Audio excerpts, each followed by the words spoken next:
we go to jolly old England. Why? In her first podcast interview since her private meeting with Erica Kirk, Candace sits down with Piers Morgan. What? Goes one-on-one. Hold up. Piers holds nothing back. Wait a minute. And unleashes on her. I'm Jazz Berganzo, and this, Kenny getting bitch slapped on a highly watched podcast? No, I'm not being. You're being a little bitch. I bet you didn't have that on your bingo card in 2025. But it's what's next.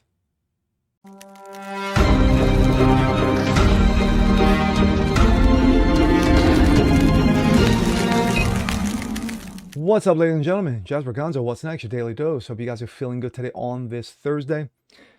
Well, it finally happened.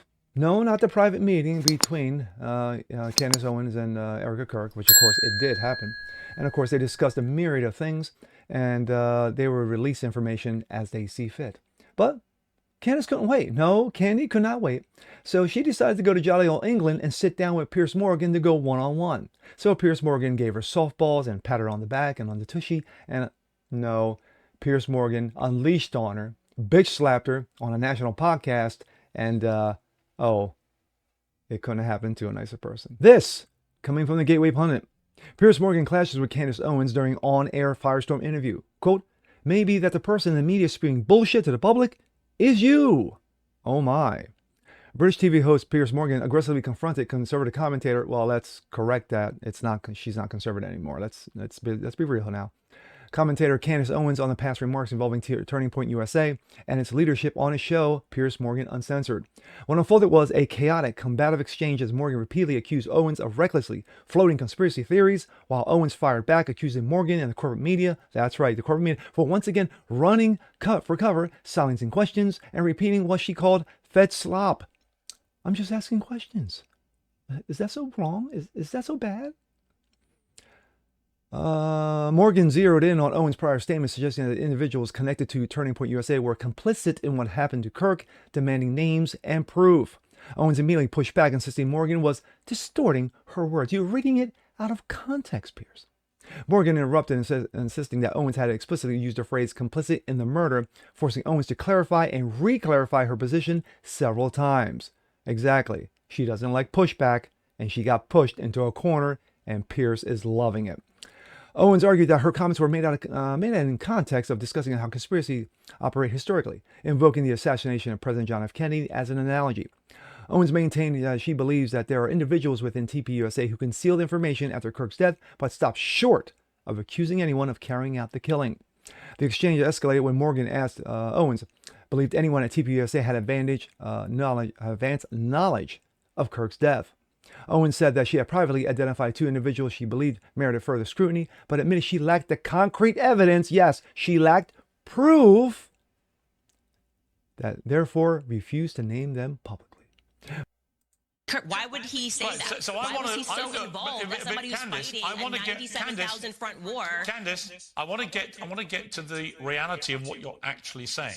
So when you say that somebody at Turning Point USA, Charlie's company, was complicit in his murder, who? Who was? I believe that there were multiple people at Turning Point who are, as I have said many times, my exact words are, they are engaged in a cover-up of what happened to Charlie on that day. No, but who was involved in his murder? I didn't say that they murdered Charlie. You said that people at Turning Point were complicit in his murder. No, my exact sentence that I said was that there were people at Turning Point who are engaged in a cover-up. No, you didn't. I believe Sorry, that you didn't. thoroughly. Candace, you didn't say that. You said literally. I did say that on my entire You said show. there were people at Turning Point complicit in his murder. Okay. That's what you said. When you and I were discussing, that's why I said, let's go back. I was applying the logic of a conspiracy to JFK. I said, okay, JFK, you have people that are complicit. Of course, if you apply that logic, if there is a conspiracy, there's going to be multiple people that are going to be complicit by the time, in order for a large stage murder to happen. You specifically said, you didn't say complicit in a cover-up. You said complicit in the murder. Because I said, who at Turning Point was involved in his murder? And let me clarify for you. Okay, you can keep saying what I said, or you can listen to what I am saying. Okay. When I was using the analogy of JFK and we were connecting it, I'm going to stop that right there. You can continue to say what I've been saying, or listen to what I'm saying now. What? You just gave Pierce the answer that he needed. You gave him the ammo that he needed. Basically, he asked you to clarify. You said, well, stop listening to what I said and listen to what I'm saying now. My head hurts. My head hurts for this.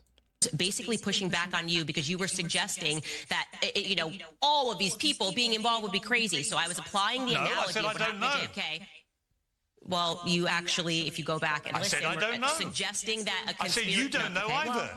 You're floating theories. When we started talking about the JFK thing, listen, let me make it clear. Piers, I really think you're not holding on to your thoughts Candace, correctly.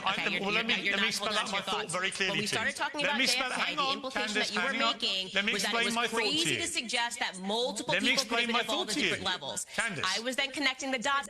This is when you mute her mic for you to get your question out, Piers. It's been done before. And saying that in order for the JFK assassination to happen, there had to have been tons of people that were complicit, I understand. right? I heard what you said. Maybe you're the person who takes the cameras down. Maybe you're the person that told him to drive Candace. that day. Maybe you're LBJ. So they're not all complicit in the murder, but they're all at different varying stages involved in the cover-up, right? So that's what a grand conspiracy actually is. And I do believe, so you don't have to go back and we don't have to go through it. I'm telling you what I think about Turning Point. You know, I am very known for being honest about what I believe. You're not, I'm not exactly a person that you got to pull teeth on. Sure. I believe that there are people at Turning Point. What do you think he's been trying to do the last, I don't know, 5 minutes? You're pulling teeth. Who are engaged in covering up what happened on that day. But were any of them engaged in the planning of the murder of Charlie Kirk? I wouldn't know how it was planned. Absolutely, I can't make that. I cannot confidently make that statement. I can say confidently that I know they're engaged in the cover-up because I've been investigating what happened on that day and what transpired thereafter. I've been clear. I've named those people on my show. I've said they are engaged in a cover-up, and I've listed the lies. So you don't have to try to make something out of what I didn't say. I tell you what I think. It's already controversial. We don't need to get more controversial, okay? Do I think someone at Turning Point pulled the trigger? No. Obviously, I don't think someone at Turning Point pulled the trigger. We don't even know. Well, the fact of the matter is, again, you have no proof. You have no proof. What I think, what I believe, what I think, what I believe. This could have happened. This could not happen. I believe that there are people complicit. Can you name names? No, because I have no concrete evidence. The fuck? Turning Point. Did anybody at Turning Point, in your opinion, know that Charlie Kirk was going to be murdered? There is specifically 2 people at Turning Point USA, and I have communicated that information to Erica and Justin Strife, that I would not be surprised if they had foreknowledge of Charlie Kirk being assassinated. But do you have any evidence? I'm not going to name. I am not going to name those people, okay? Because it's not right for me to name those people until I know for a fact that they did. Did you give the names Did you give the names to Erica? Yes. So I absolutely did. You gave the names to Erica of 2 employees, current employees at Turning Point, who you believe were involved in the preparation for the murder of Charlie Kirk. Is that what you're saying? I told them that if I were in your shoes, these would be 2 employees that I would look further into. That's and what evidence do you have that they had any prior knowledge of the murder? Because I don't have concrete evidence is the reason why I'm it is. them. So I've been responsible. Got no evidence, not saying... but you're telling the widow that these 2 people may have been involved in the murder. But you see the problem. Well, what the evidence for it is people that there was not concrete evidence. She doesn't, again, she just said it again for like the 3rd time. I have no concrete evidence. Piers goes, now don't you see what the problem is? Hello, self-awareness, McFly. Hello? It's like you're trying to get me to say something that I never said and then asking me to defend it. No, I'm not asking what evidence let's actually go to, you're asking me privately, did I communicate to them that I think you should look further? That's called an investigation, Piers. Okay, we're going to go down to the end of the interview because, of course, it was spiraling out of control. And this is the final comment from Candace Owens. Why? What is your theory? I don't know. I don't know. Well, what's your theory then? You must have an idea. My theory is that we should investigate everything strange that happened on that day so we can figure out what happened. But are you suggesting why is everybody Egypt? Why are we pretending that we don't know why we ask questions? Like why? Like you're a journalist. You know what this is.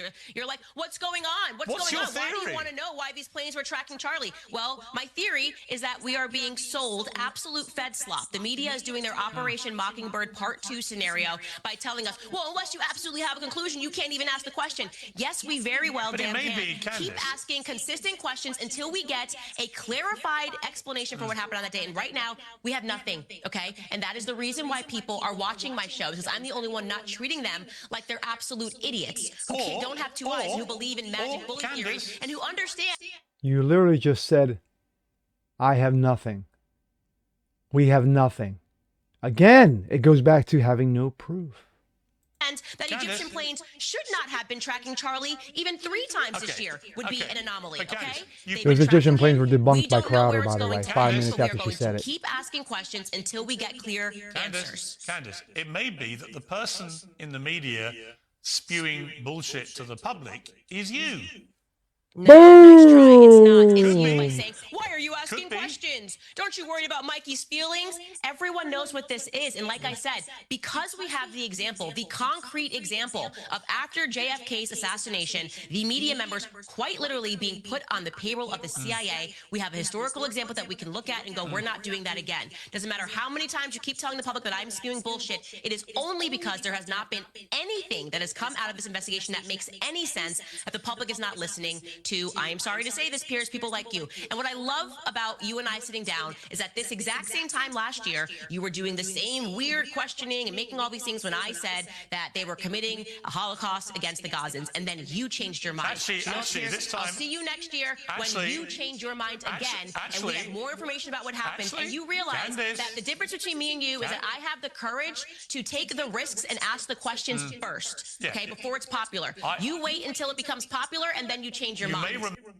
Hence the last words. You wait until it becomes popular and then change your mind. About damn time. It's about damn time. Now, for those of you who thought that Piers Morgan was just going to have this love fest, this, this romance with Candace Owens, to be in awe of her, because of how great the Queen Bee is, bullshit. Absolute bullshit. This wasn't going to happen. This was not going to happen. So good for Piers.